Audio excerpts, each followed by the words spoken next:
আসসালামু আলাইকুম ওয়া রাহমাতুল্লাহি ওয়া বারাকাতুহু। দেখুন, পরস্পর দুইটি হাদিস আপনাকে সত্যিই খুব ভাবাবে এবং ইমানদারের ইমানে নাড়া দেবে।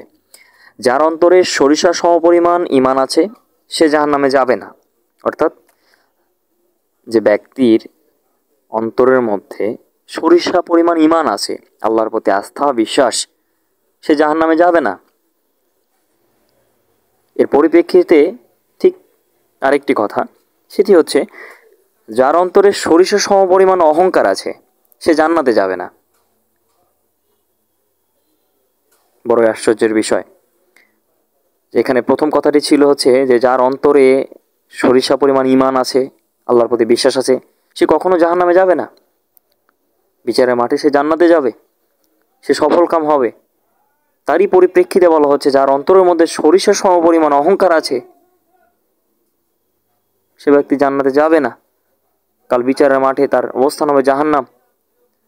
কাজেই মুসলমান ভাই, সকলে আমরা আত্মঅহংকার ভুলে, পরস্পরের প্রতি ঈর্ষা হিংসা এগুলো ভুলে একে অপরের প্রতি ভ্রাতৃত্ববোধে আবদ্ধ হয়ে যায়। আমরা মুসলমান ভাইয়েরা পারস্পরিক হৃদ্যতা, আন্তরিকতা, সম্প্রীতি, বন্ধুত্ব, সৌহার্দ্যপূর্ণ সম্পর্ক গড়ে তুলব ইনশাআল্লাহ। এটি একটি নিবিড় বন্ধন যা ভালোবাসা, সম্মান এবং একে অপরের প্রতি সহানুভূতির মাধ্যমে গড়ে ওঠে। ধর্মীয় ও মানবিক দৃষ্টিকোণ থেকে মানবজাতির মধ্যে একটি ঐক্য ও শ্রদ্ধার সম্পর্ক স্থাপনের ওপর এটি জোর দেয় এবং খুবই গুরুত্বপূর্ণ বিষয় এই ভ্রাতৃত্ববোধ। কাজেই আমাদের মুসলমান ভাইদের এটি কায়েম করা অতীব জরুরি।